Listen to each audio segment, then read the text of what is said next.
Dave. Who do you think is the most influential drummer of all time? Neil Peart. No way, dude. No? No way it's Neil Peart. It's definitely Buddy Rich. Okay. All right, fair enough. I love both of those drummers. But I gotta say, guys, Ringo Starr. You know what? That's got to be it. Ringo Starr is definitely the most influential drummer of the past century. And today we've got Gregg Bissonette here on the drum department. We're going to learn all about his time with Ringo. Ringo chooses you as his drummer. And we're going to learn all about Ringo Starr, all about Gregg Bissonette right now on the drum department, which starts now!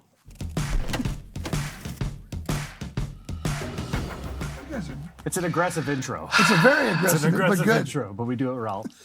How you doing, Greg? Go ahead. Thank you, Dave. I'm doing great. It's great to see you again. Great to see you too. Pound it. This isn't your first time here? It's not my first rodeo. It's my second rodeo at Drumeo. Second rodeo, Drumeo. Second rodeo, Drumeo. We're hanging at the second rodeo, Drumeo. That's the best part. That's the best part about having Greg here. He makes his own theme music. That's a little-known B-side off of a Beatles record from 1967. That's right. It was on the other side of yesterday. That's right.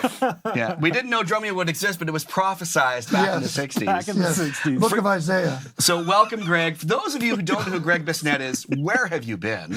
Seriously. But no, let's go over a quick history on Greg before we get into Mr. Ringo. So some of your... This is a very short but long list of amazing highlights. Yeah. Studied at the University of North Texas, which is a legendary school. You got your start playing with two Canadian legends, Maynard Ferguson. Oh, Canada, my home and native land. Two Canadian artists. Yes, Maynard Ferguson and Gino Vanelli. There it is. A musical? Is this a musical podcast? Followed that up with a little stint with the man who was crazy from the heat, David Lee Roth. Yeah. Also, you would never have seen this, but you would have heard it. If you watched Friends, all those fun little audio tidbits going into scenes. Oh, Rachel, that's you. No way. Yeah, all 10 years, believe it or not, thanks to Michael Skloff, the musical director, his wife Marta Kaufman created it. He hired my brother and I for those little snippets. Bop, bop, bop, daddle doodle, bop, bop, biddle bop. They go from the couch to the bowling alley. All those little... Oh my, I did not know There that. you I go. thought I had all those facts, but Okay, no, a not couple that more one. little known facts. That one's pretty little known, but a couple more littler known facts. You did a short stint with Toto subbing for Simon Phillips. Yes. And Jeez. you are one of the few drummers on the planet, one of only two that I know of, who have played with Spinal Tap and have not spontaneously combusted Not yet. Not yet. Not yet. God. Not yet. Not yet. Oh, bother. I don't want to... What about his other? Speaking of I that, don't want to combust. voice actor. Bust. I was going to say you sound like Pooh. I will not say that. You can say that? I just said it. Greg, you sound like poo, Winnie man. the Pooh. Pooh, you sound like Pooh. You know what's crazy about that is I was playing drums, my brother was playing bass on the theme song for the ending of Finding Nemo, Somewhere Beyond the Sea. And I said something to my brother, hey, Matt, do you have a DS? I don't have a DS. And he said, come in the booth. We want you to do the voice of Winnie the Pooh. So I started transcribing Winnie. I tell people I used to transcribe Vinny. Now I transcribe Vinny and Winnie. I was going to say, give yourself one. Yeah. That's cool. And the last three details I want to get in here. You are a Dixon drum ambassador. You have a YouTube channel. And you do some online education as well. Yeah, thanks. I started a YouTube channel, and I've got about 18 episodes so far. So please go to @Gregg, Gregg, drums, DRUMS. And I am a kind of a consultant ambassador for Dixon. I love these drums. I played these the last time we were here in 19. And what was the third thing? I have a great memory, but it's short. It was, sorry, I was already moving on. No, I'm kidding. It was a YouTube channel, Dixon, and the online education. Online education. I have a school for a drum channel. I have a drum school. So does Thomas Lang and Terry Bozzio and Chad Wackerman. So that's a great honor too. So thank you. And I love doing private lessons. My degree in college was music ed, and I just love teaching. Love helping. Well, I was talking to you before. You're one of the first DVDs that I watched back in the 90s when you filmed it in that house studio, Rhythms from Around the World, or I can't remember the exact title of it. Musical drumming in different styles. Yeah, that's what it was. And it just everybody caught thought that was my house. Yeah, yeah. That wasn't my house. Well, that's why I took drums up, because I'm like, man, if they pay that Right? much, I'm going to be a drummer, I said. Boy, was I wrong. Son of a gun. But it was a great DVD, so if you haven't checked it out, it's a Hudson Hudson Music. Music DVD pack. And Yeah. I think you can get it digitally too, I think, now. Yeah, you can. And that house was up near Woodstock. That was a great Allaire Studios, one of those places where bands can go record but live on the premises, you know. Right. Super cool. Like Caribou Ranch or La Caribou Studio. Ranch in Colorado, Chicago. Very cool. Yeah. But of note to today's episode, the key thing here is you've been playing drums in Ringo's All Starr Band. Is it true? 20 years? I've been with Ringo 21 years. He has two bands. One's called Ringo and the Roundheads. Whenever he does an album and we do, Kimmel or Late Show or whatever, then he has a band, and that's Ringo and the Roundheads. My brother Matt, who, name drop, has been playing with Elton John the last 12 years as Elton's bass player. He and I, and great band, that's Ringo and the Roundheads. And then in '08, 16 years ago, I got the gig in the All Starr Band. Wow. You guys are so incredibly cool, funny, knowledgeable, and you're both great drummers. thank Everybody you. here Thank at you, Drumeo man. is a great drummer. It's a prerequisite. It is a prerequisite. Yeah, it's kind of prerequisite. We don't do interviews. We do auditions. Yeah, that's not true. No, So- that's not true. We're going to get into some Ringo questions because you've actually, not only have you played drums for him, but you've spent lots of time with him. Yeah. You're also known as kind of a Beatle freak. We're outside of the fact Total of the freak. gig. You were Yeah. a Beatles freak before you got the gig, right? Can I tell you one quick thing? When I got the gig, I went to give him a handshake, and he goes, I give hugs. I hear you've been going, this is in '03, I hear you've been going around the world for years telling people why I'm great. You got to be in the band. I'm like, okay. Pretty good We're reason. really good friends, and he's my hero. So is that how literally it went? Is that how you got in the band? You met him in '03, you gave him hugs? Well, yeah, the story, you want to hear the whole story? Or do we have to, am I Yeah. jumping topic Hit it. here? Yeah, you might be drumming, but go for it. Okay, so it's 12 midnight, 2003, and my phone rings, and iPhones didn't come out, kids, till about '06, I think, '05, '06. So I just picked up my landline, like Drake. You used to call me on my landline. I pick up my landline, and it's Mark Hudson, who's a great producer. And he says, hey, I'm producing Steven Tyler's album, and we need drums on this song. And I said, great. And Bruce Sugar, Mark's engineer, had recommended me, and I knew Mark too. And I said, I'll be there at 10 in the morning. He said, well, we need you now. I said, well, it's midnight. And he said, well, I just finished producing Ringo's fourth album, and his Ludwig drums are still here. If you want to play them, I'll be right there. Yeah. So I rushed down, and instead of just getting drum sounds like you normally would do, okay, kick drum for 10 minutes. Snare drum. I said, I'm going to play every Ringo beat I know. So Tomorrow Never Knows. In my life, there are Ticket to Ride. The end, and he comes out and he says, man, I've heard that you and your brother have a Beatle tribute band. We're called the Lads. And I hear you go all around the world giving seminars about how much you love Ringo. If his son Zach can't do the next Ringo and the Roundheads tour, you got the gig. And I said, like that? And he said, yeah. And does your brother have a Hofner? I said, of course he does. Tell him he'll play bass too. I was like, Wow. And Zach was out with the Who. I got to do it. So Wow. that started the whole thing. And that's when we met at the first rehearsal. My dad was my cartage guy, my drum tech for 18 years. He was my drum hero, he and Ringo in Detroit. And so my dad had just set up my drums. My mom had the Thomas Brothers make a left on Sunset Boulevard and a right on. And so he sets up my drums and he comes out and goes, I set your drums right next to Ringo's kit.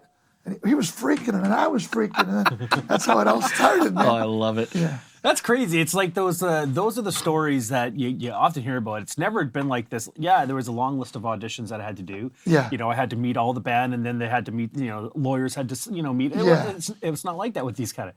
No, It's word like- of mouth and word of mouth, recommendation, trust. Oh, yeah. He said he'll trust me, and You he'll. already had a name. It wasn't like you were, Joe One of the Blow from longest Idaho. names in drums. GREGGBIS. I always spell One of the it- world's I drummers. always But not spell it that wrong, many by the letters. way. Strangely 15. enough. 15. Like Greg, you're overusing the letter G. There's only like 4 letters in Greg, but you got it like G 3 times. I need to buy a vowel. Is Greg short for something like Gregory? Man, Wise? Dave, that's a very, not many people know, but if my parents did not like the name Gregory, they thought it was too, so they did a double G at the end. And anybody you know with G-R-E-G-G, they're not a Gregory. So very Okay, good. Fascinating. Good to know. I was like, maybe we can add some Okay, letters. tie-in question to that one, because that's amazing. One of our folks on YouTube asked, what was the moment or the song that got you hooked on Ringo? Great question.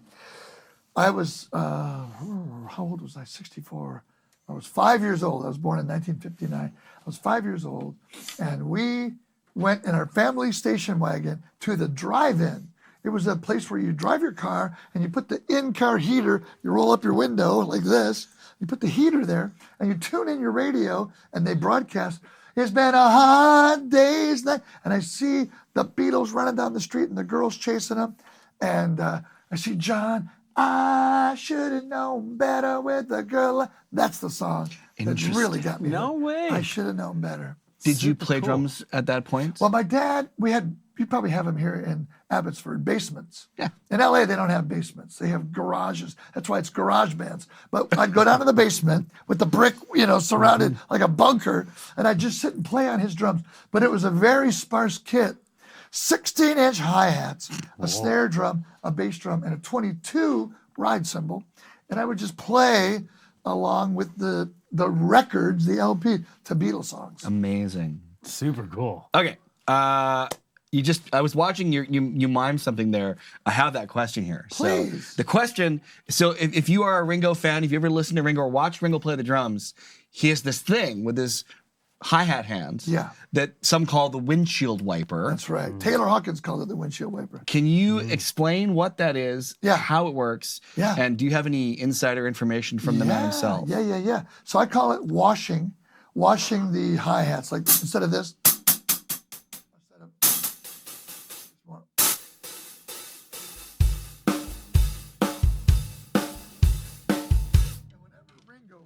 wants to get a huge smile and a yeah out of me and our drum tech, Jeff Jonas, who's been with the All Starr Band since 1989 when it started.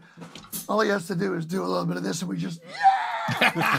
And he does it. We do Johnny Be Good every night. Edgar Winter did an album called Brother Johnny, and it won a Grammy last year for Best Blues Album. But Ringo washes his crash like, we're back up in the woods among the evergreen. I'll do it soft. Sure.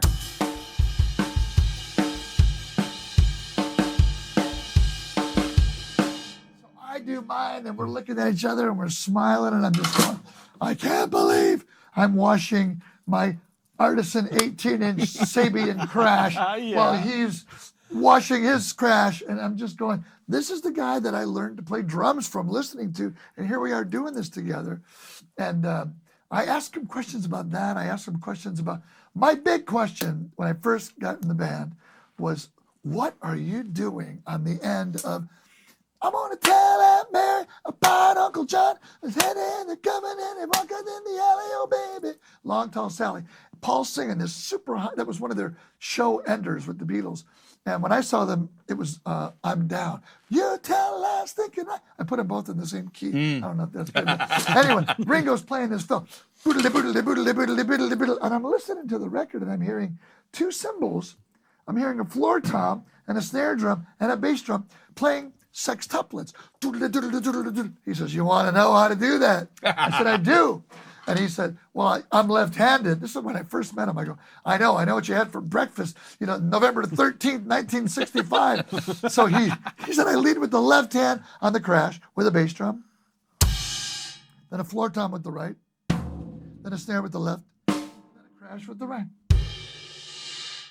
So he's basically doing sextuplets like this.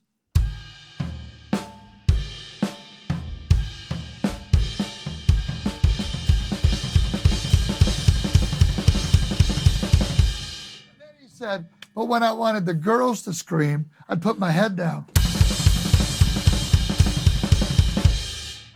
We're gonna have some fun. Is that all it takes? Is put your head down? Oh my God. See, we haven't been putting our head down. I've been doing it wrong the whole time. That's super cool. I never even you never dissect it that hard. When you do though with those old albums, it's sometimes really hard to discern bass drum from Floor Tom. Yeah. You know, you just don't know what's going on, especially with the mix and all that. So that's cool that he was able to. Was there any other of those kind of beats where you're always like, what is that? I asked him, he says, what else you got? I was like, wow. Because at first I was trying to be real. How much time do you have? Yeah. How much time? At first I was trying to be real cool, like don't stalk Ringo with Beatle questions.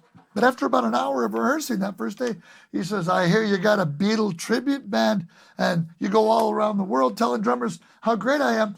Don't you have any questions? The floodgates open. I said, when you played In My Life, there are places I remember. You're not going. You're playing so sparse. You're playing one hi-hat per bar.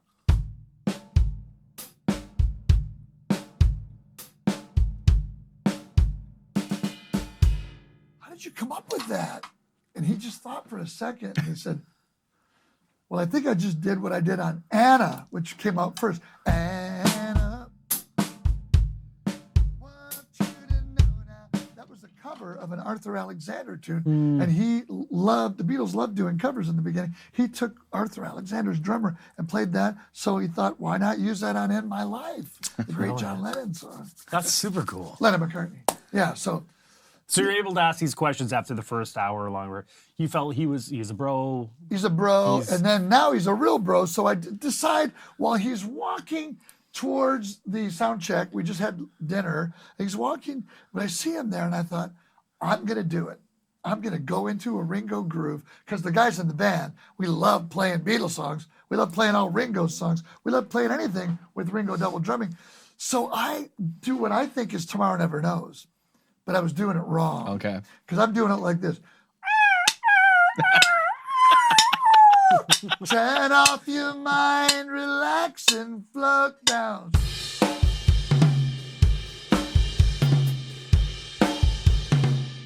He walks over and sits on his drums, plays it the right way, because he's a left-handed drummer, and his left hand's much stronger than mine, so he doesn't go da. He goes da like you did on the album. But there were no cameras filming then. Right. El Jefe wasn't in the room when the Beatles cut Tomorrow Never Knows. That's right. So he goes like this. And after we jammed, I said, you're hitting that tom with your left hand. He says, why wouldn't I? I'm left-handed. He says, when you do it, brother, when you do it, you're taking your right hand off the ride cymbal. So, Yeah. so don't take, kids at home, don't take your right hand off that crash cymbal. Just keep washing it like we're talking. Yeah.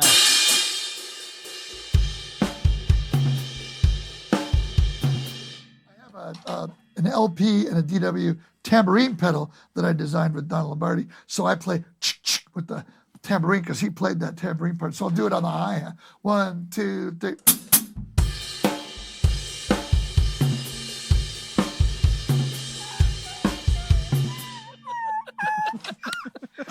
That sounds just like the record. I sampled it. Yeah. You sampled it, yeah. Winnie the Pooh and Yeah, that. seagulls. Okay, I gotta Flock ask. of seagulls. Yeah. I gotta ask. So we talked about the windshield wiper. We talked about Washing. his yes, all of the left-handisms, all that stuff. Yeah. Now, when you play that gig, how many of the Ringo things are you still like? Are you doing them? Have they become part of what you do, or have you do you do the Gregg way? Well, here's what I do. I take this cymbal and I go like this. Don't need it for the gig, man. Thank you very much. I want a clear, unadulterated view of his right foot. You're side by side, right? His right, literally where the carpet ends. He's 4 feet away. And so I want to see his hi-hat foot. And incidentally, when he's playing backbeats, it's like this. He's hitting like you used to do the hi-hat on 2 and 4. And I'm watching his bass drum. I'm zeroed in on his bass drum because he's the alpha dog. It's Ringo Starr and his All Starr Band. Indeed. It's not Dave Atkinson and his All Starr Band. Right. It's Ringo Starr and his yeah. All. So when you're playing with Ringo, guys, you go, okay, what's he doing? So you watch his bass drum. And on the snare drum, here's a cool thing that a lot of drummers don't know. Dynamically, on the verses, he's hitting in the middle. Chorus, he always goes to the bell and he always plays rim shots. to the verse in the middle. And it's not that he's hitting with any less intensity, but just in the middle for the verse, rim shots for the chorus, it lifts it up. So, as you know, he leads his fills left-handed. One of my favorite Ringo fills is this. 1, 2. Rain. When the rain comes.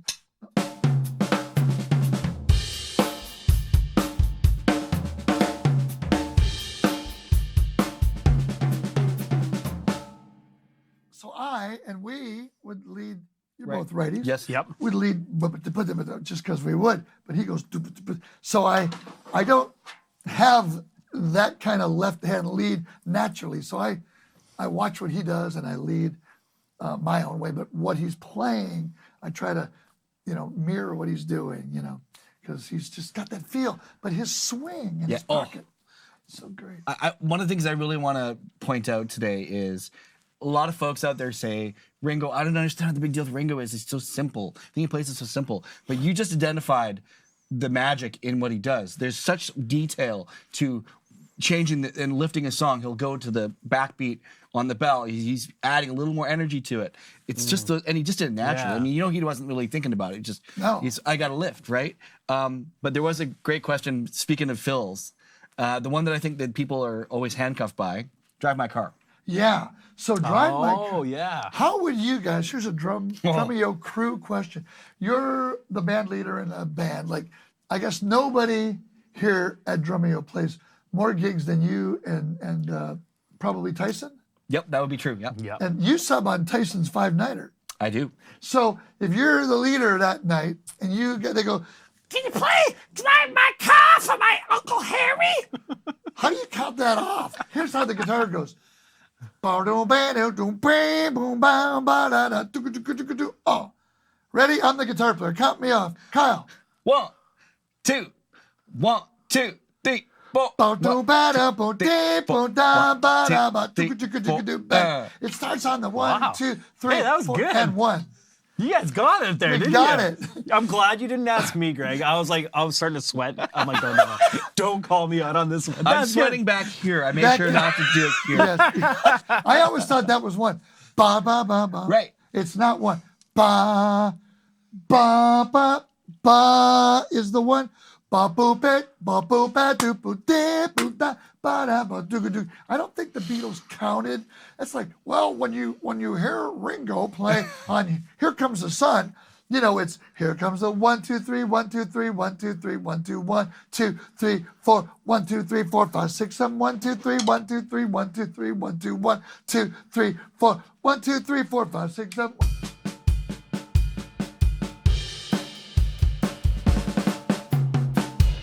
Ringo was not going 1, 2, 3, 4, 5, 6, 7, 1, 2. He just went with the vocals. Here comes the sun, sun, sun. Here we come. Phil, here comes the sun. They didn't think about odd times, right? Yeah. So, what was your question? No, man, that's beautiful. I'm so glad you went to that because that's one of my favorite examples of how complex music the Beatles actually did sometimes. That tune has twists and turns all over the place, and he just found this beautiful way to kind of weave it all together. You don't even notice, Right. Right? And the three of us being educators, a lot of you out there being educators, Yes. we get obsessed with analyzing things. Yes. And there's an expression, and the Big expression is, there's nothing more unjazz than analyzing jazz. Yeah. Right? Why did he play that way? Because he was out in outer space in his head, and he was seeing a seagull fly by, and that's what the sound he made. Or as Terry Bozzio, But as Terry Bozzio says, turn this off and turn this on. Let go and let God. You've been practicing. Just play. Play from your heart. We were talking about Drive My Car, starting on the end of 4. 1, 2, 3, 4, and 1 and 2. But we, as educators, drummers who are educators, we like to write our charts and we like to teach how you do. But yeah, it's deceptive. A lot of Police songs, Stuart Copeland. Where's that? Where's 1? and there's always the problem. Rock and roll from Zeppelin. I was just That's gonna say another this. one. You know that one? Yeah, You probably do. the Of course Johnny you B. do. And the other one, of course, there's a whole bunch. The Eagles, Take It Easy starts in a weird spot too. It sure does. And the thing is, I'm sure this happens. It happens to everybody. You know when you hear a song for the first time, Yeah. and especially if you start that kind of process in your head where that's your way to grab a song, especially as a musician. The hard drive starts spinning as soon as the song starts. Like, Right. oh, Yeah. that's interesting. Right. But you hear it wrong the first time. You can never unlearn it. It never comes out. Ever. I agree. That's totally true. There's about 5 songs like that. And it's funny you asked about Drive My Car, but how do I count it in? Because if I'm sitting in a band that's doing that song, or the Eagles, or Spirits of Material World, the first thing I ask is, how do you guys feel this? Yeah. And then I try and grab what they're doing and go, okay, great. Now I know what we're doing. Now I know. One of my hardest ones ever was I played a lot with Andy Summers live and on his albums and stuff. And we would do Murder by Number that he wrote. So Stuart Cope, you know that song, Murder by Number, but it starts with this.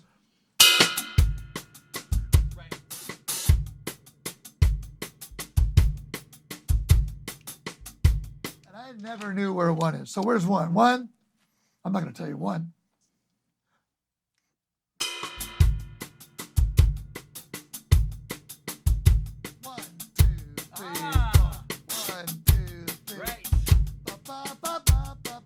So I'm glad I'm not alone, because I thought it was where you thought it was, Kyle. So I had to relearn that, and you can't. Nope. Yeah. No, what I'll do is I'll just like figure out a bastardized version of it so that it gets to where it needs to be. Right. Usually it's just like, okay, I hear it this way, and that's just how that lives in my brain. Yeah. Because it's so structured that way. You know that you have a much better chance of nailing it than trying to do it the right way. And you're like, oh, I can't.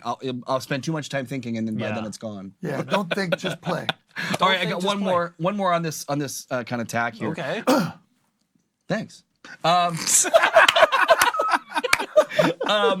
Is there any particular Ringo groove or ism that just handcuffs you completely? That it took you a while to really be like, I got to get this one to feel quite right. It doesn't seem natural to you. Yeah. Well, he does this thing a lot where he swings in sound check. He'll do this.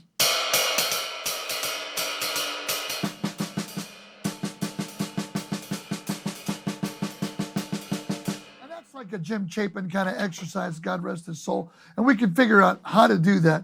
But while he's playing straight eighth note songs, but he's swinging them in a way that you go, wow, where is that swing? What percent swing is that? And how do I try? It handcuffs you, because you're going, that's really a unique swing. Because his stepdad, Harry, used to play him a lot of big band stuff, Artie Shaw and Sarah Vaughan, and he really learned. His favorite drummer was Cozy Cole, Topsy. And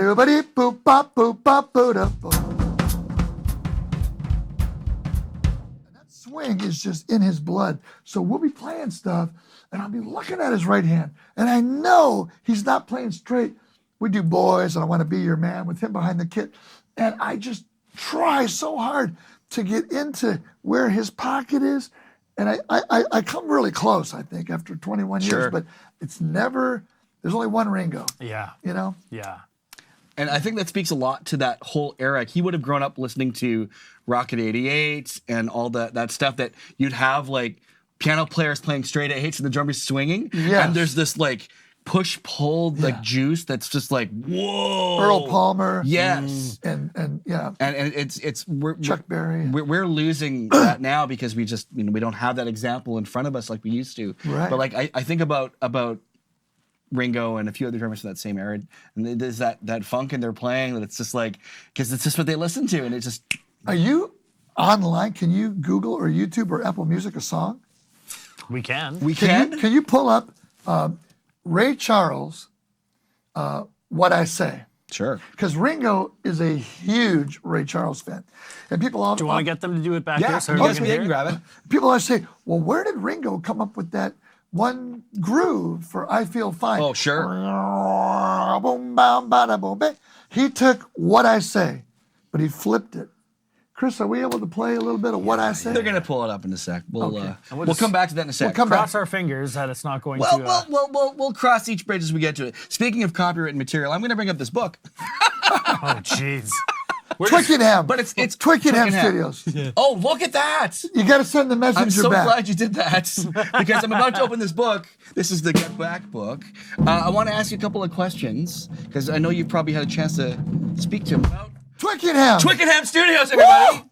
Okay. Not Abbey Road. They rented out this what? big old sound stage called Twickenham. not Twickenham like you say in Detroit, Twickenham. As you Twickenham? probably say in Abbotsford, Twickenham. Twickenham. Twickenham. So And that's where that was. That's an image of them just rehearsing, and you can see Ringo standing. The reason I want to bring up this image is because, I mean, a picture tells a thousand words, right? And he appears to be clapping along. So, I mean, Ringo was probably the ultimate team player when it came to how the Beatles operated. Yes. He knew when Yep. to speak, Yep. and when to shut up. The ultimate session drummer too, right? Yeah. Because he's back there just watching these amazing composers, Lennon and McCartney and George and Ringo too later. But he's just going on. He's clapping because he's keeping time in a quiet way, so they're not just blaring. Yeah. And they're all close to each other, no headphones, and Right. they're playing in a room, and he's clapping, keeping time, listening to the lyrics first of all, and the guitar, bass, drums. Yeah. And where do I fit in? And that picture just describes it right there.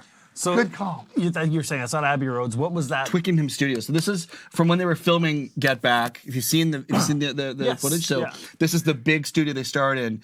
That's when they realized they do like two weeks in there, and then they realized They didn't like "Geez, it. This isn't our Too vibe. cold and big, and Yeah. let's go to our place, Apple Records, It's funny which you you probably have mention a that. picture of. I do. Not Abbey Road, but Apple, where they went on the roof. So before we get to that, so they moved to much tighter quarters, but I want to show this picture. Yeah. We have a bit of blasphemy happening here. Who lets the bass player play their drum set? So this Yeah. is during the making of that same album, and it's a very well-known, little-known fact that Paul McCartney is a great drummer. He played on the whole Band on the Run album. You know, Ringo quit the Beatles for about a week during the White Album. He was just, I'm done. Peter Sellers loaned him his yacht. And he went out on the yacht, and the guy says, what would you like for lunch? He says, fish. So the guy brings octopus. He goes, what's this? It's fish. It's octopus. I thought you were going to bring fish and chips. I'm from Liverpool. We don't eat octopus. So he starts telling him, no, the octopus is really cool. They're on the bottom. They bring shiny objects around. They build their little cave. I'd like to be in an octopus's garden. He writes that song. So anyway, he quits for a week. And then they convince him, come back, you're our favorite drummer, you're the greatest, you're in the band. So Paul played on Dear Prudence, he played on back in the USSR. And John could play a little bit, George could play a little bit, but Paul ended up playing on the whole Band on the Run album because Denny Seiwell didn't want to go to Capital EMI down in Africa. There was all this unrest and stuff. Yes. So he didn't go, so Paul played the whole Band on the Run album. And so, I mean, Paul learned a lot of feel and groove and ideas from being in a band with Ringo for all those years.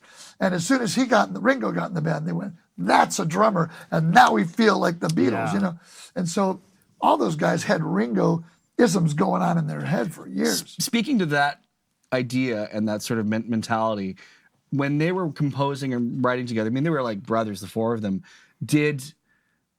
Did Ringo get a lot of direction, but did they just trust Ringo to do his thing? Obviously, they'd all communicate. Yeah. Paul was always very vocal about play this, don't play that, try this, try that. But it seems to me that Ringo would absorb it all, kind of distill it down, and probably come up with pretty close to a final part when he started playing the drums. Just from knowing him and the way he hears music, I think it's both. I think that, when someone brings in a song, they might have an idea, like it is today with all of us. Hey, try this. Yeah. But when he did his own thing, man. He just came up. Like, if your guitar player says, I've got this idea, and I want the bass to go, dum, dum, dum, dum, dum, and all of a sudden you go, dum, dum,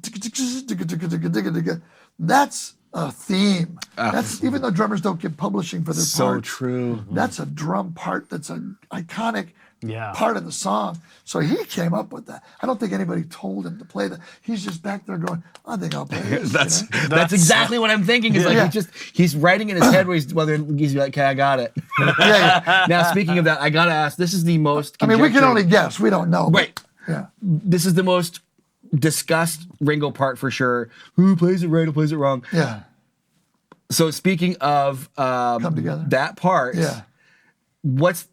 do you know what the right way is? Okay, all I know is what Ringo tells me. Okay, and he fair tells enough. me this a lot. Okay. Because every drummer, including myself, has always played it like this.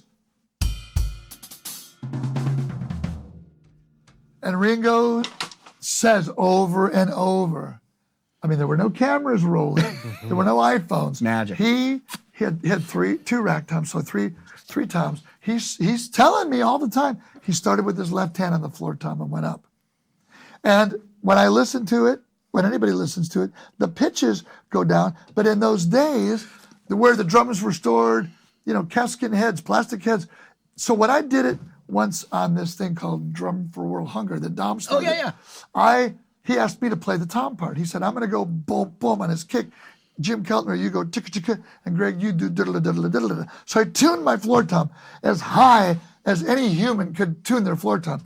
I put the middle one right in the middle. I tuned this rack tom as low as I could. So it went digga digga digga digga digga.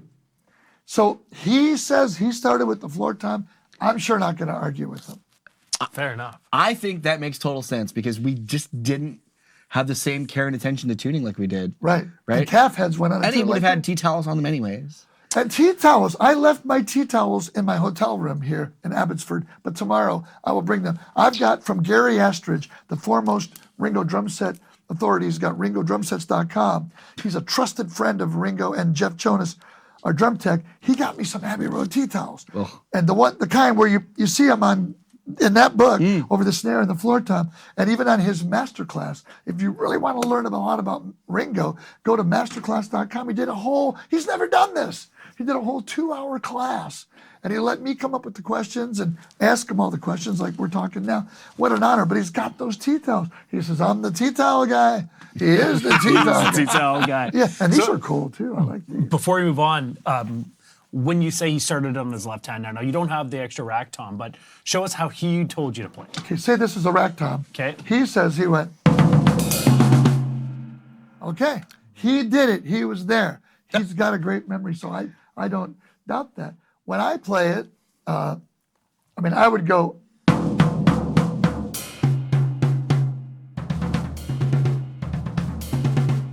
But I usually, especially on a 4-piece, get. That's how I've done it. But the thing is, he did it. He remembers doing it that way.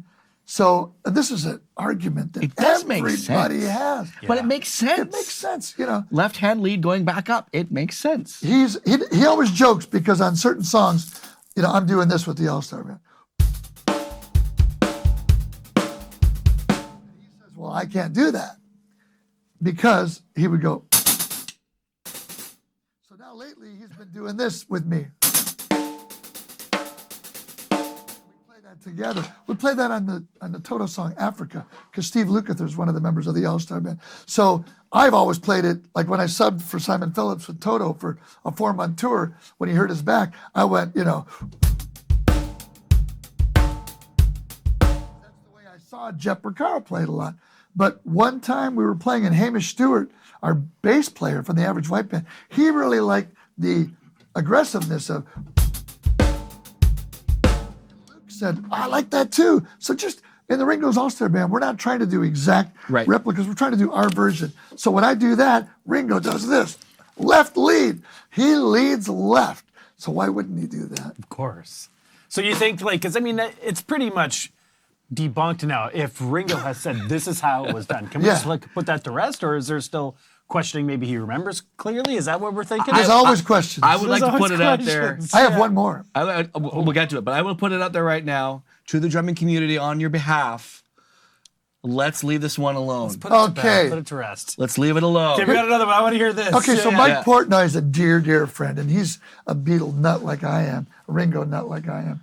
And he and I both really wonder if Dear Prudence. Dear Prudence. Well, that's during that week when Ringo quit on the White Album. So Paul is known and credited to be playing drums on Dear Prudence. But when you listen to the end of Dear Prudence, the band's still playing. The sun is out. It sure sounds like Ringo. And Mike Portnoy says, you got to ask Ringo. So I did. And I played it for him. And he goes, it does sound like me. And I said, yeah, it does. And I know Paul probably had some Ringo licks because he's been in the band with Ringo for so long. But I said, so if you did it, when would that have happened? And would it have been at Twickenham? And he said, no. I said, would it have been like, you came back and while you were doing some other tunes, you overdubbed on the ending? So that's kind of a gray area. I don't know. And there was so much music being recorded, I don't think he completely I think we know the actual answer. We're just not saying what it is. It was Dave Atkinson. It was definitely Bernard Purdie. It was, oh yeah, don't get me started.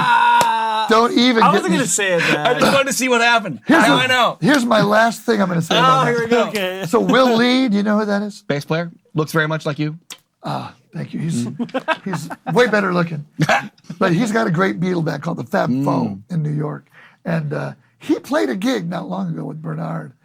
And that story, it's a story because Ringo played on all those songs. The story is that Bernard Purdie ghosted on a bunch of Beatles recordings. Yeah. And Paul, in Abraham Laboriel's interview on Modern Drummer, he says, how could he have taken Ringo's drums off? It was 2-track, you know. And then George said once at a clinic, George Harrison, they said, which Beatle tracks did Bernard Purdie play on? And George said, who's Bernard Purdie? He didn't know who he was. George Martin said, I was at every session those guys did, with the exception of the rooftop, and there was no one named Bernard Purdie anywhere in our studios. And then he's claiming he played on this song and that song, and now he's saying he played on every single song. And then he's telling Will Lee he played on the live stuff. He was under the stage at Shea Stadium. And Will says the stage was only 3 feet tall. Oh, gosh. It's like, come on, man. I got shrunk down into miniature size. Come on. With a tiny drum set. And Bernard's a friend of mine. We used to do clinics together when we were with Slingerland. He and my dad were close. I love Bernard Purdie. He's a great drummer. He doesn't have to say that. You know, there's an old saying that I think applies here perfectly: is never let the truth get in the way of a good story.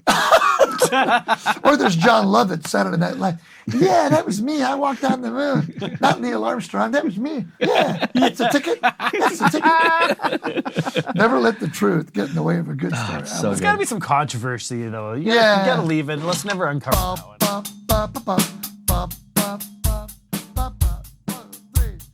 Controversy. Very nice. That was one of Prince's A little bit of first French hits. controversy. Yeah, yes. yeah, okay. Dave's like, what's going on right now? Have you had Sheila E. on the show? No, No. not yet. Boy, that would We be had Hannah Walton though. I just called Hannah because she's a good friend of mine. I met her and her husband at a really cool benefit a couple years ago. And I said, man, when you were on Drumeo, you and I think so much alike. And you're one of my favorite drummers and musicians from the Prince, you know, Third Eye Girl. But anyway, when you heard Skate, one of my favorite bands, Silk Sonic, and you listen to that, of course, she's dancing all cool. I'm not going to try to dance like that. But she's writing out the form, you know, intro, verse, and then there's the skate. And I said, the way you charted that out and the way you played it was so great. And you had the purple background for her drums. Yeah. So that was a great episode, guys. Oh, thanks. I've watched every episode of Drumeo, I think. My Every episode, goodness. There's over 3,000 of them. Maybe not everyone. Okay, I was going to say, well, we'll grill More you next. controversy unearthed today Yeah, here yeah. on the drum department. Controversy. Hannah's great, though. Speaking of controversy, it's time to put Gregg Bissonnette in the hot seats. Oh, is it? It is time for blast beats, everybody.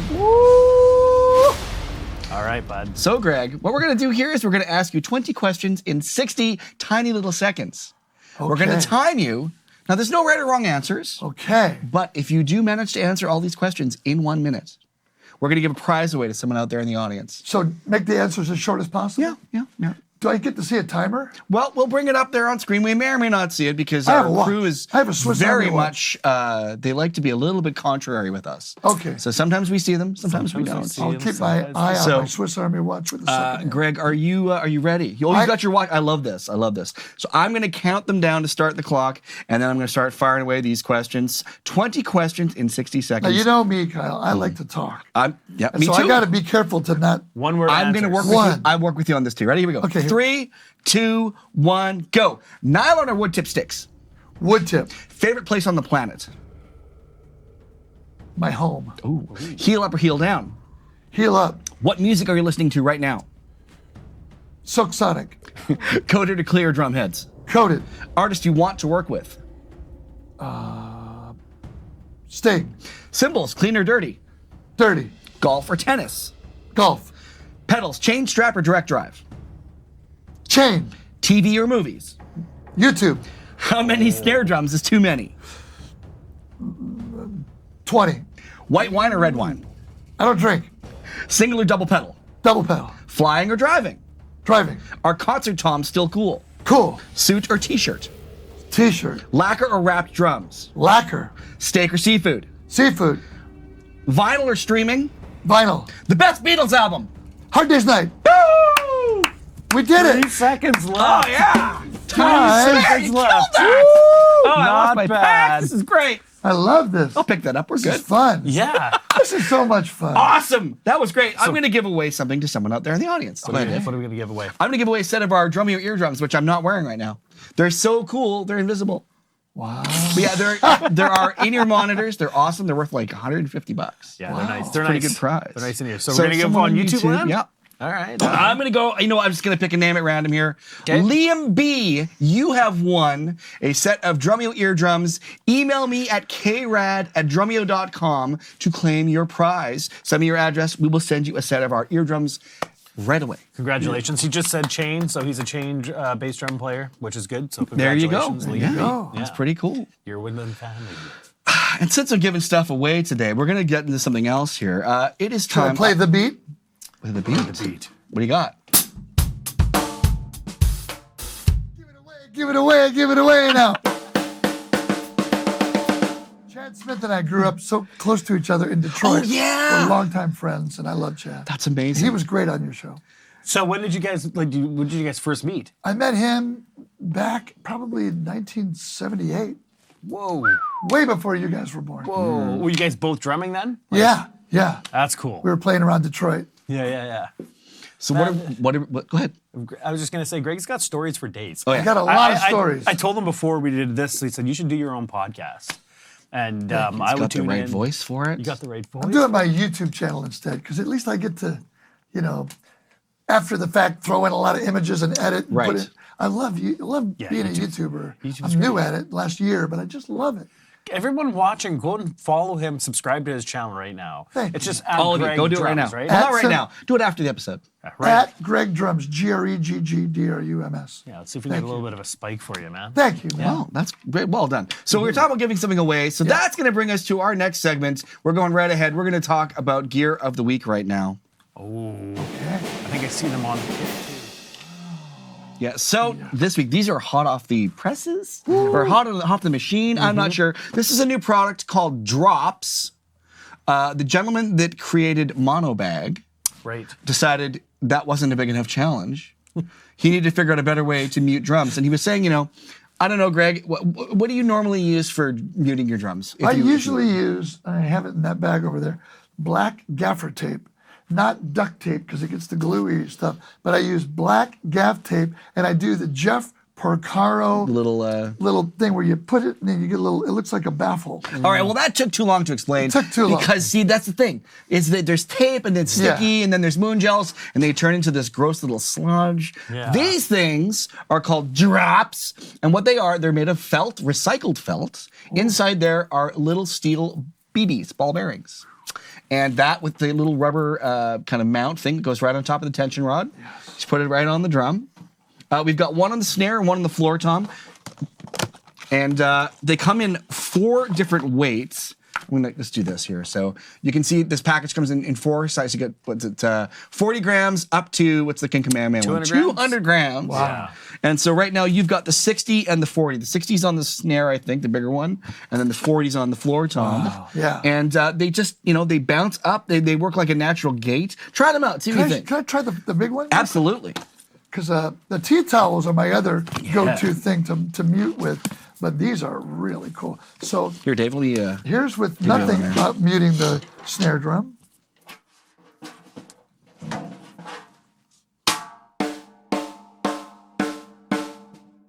What is this, the 60? That's the 60, yes. The 200? 200. Wow, so cool. So cool. Try, show us the floor tom with it on different. Yeah, so can I grab that one from Yeah, you? yeah. So with nothing, the 20, That's probably the let's do the 40. 40, and then we got this guy. You see a lot of drummers putting their iPhones on, but those fall off and you hit and Yeah. you destroy your phone. These are great. So, Greg, when we get these things in, we're not paid to say how good they are. We just Yeah. give our honest opinion. So, honestly, Would you do this over tape, gaffer tape? Or you Well, I would want a bigger one. Yeah. I would want a double-sized one because when I put the tea towels on, or I really load it with tape, the way Alex Van Halen would tape his snare drum. Yeah. I would like this instead of.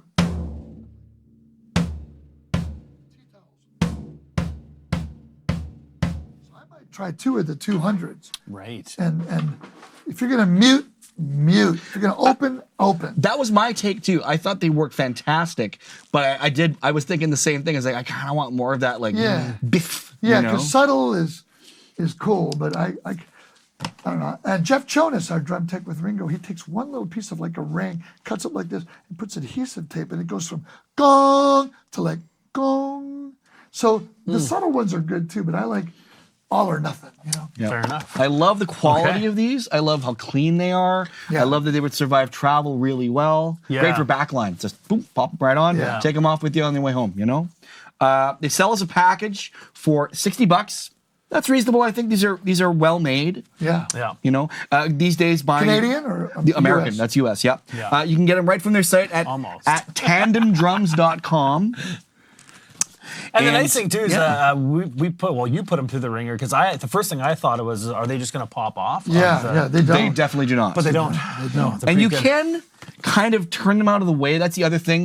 Like, I do like the idea sometimes if you want to take the muffling right off, it kind of works. Yeah. I would say, though, you'd probably be using these more as an put it on and leave it. Yeah. And, and just remove it if you don't want it. Yeah. Well, But let's give them away. Yeah, for $60, I honestly, a good set of mufflers, that's what they cost these days.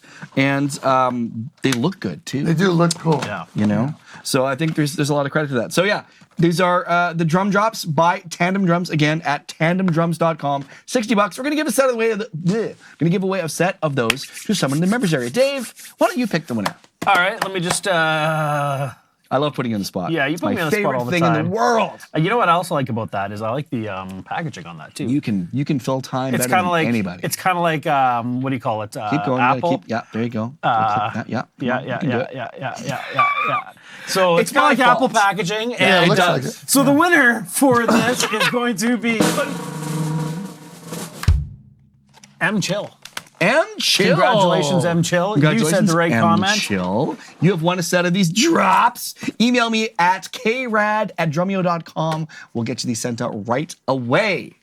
And I'm going to give away one more thing. What are you going to give away next? Well, you see, here on Drumeo, we do all kinds of fun Gregg's stuff. Play drum shirt. Can we give that away? Sure. Let's give away Greg's. It's the only one I have, though. Okay, well then we won't give it away. Okay, it's You're not- lucky. Okay, what are we going to give We away? could give away this cool pencil. Good. I went to the Beatles Festival at Kennedy Airport, and we all stayed. It was held at the TWA Hotel at Kennedy. So there you go.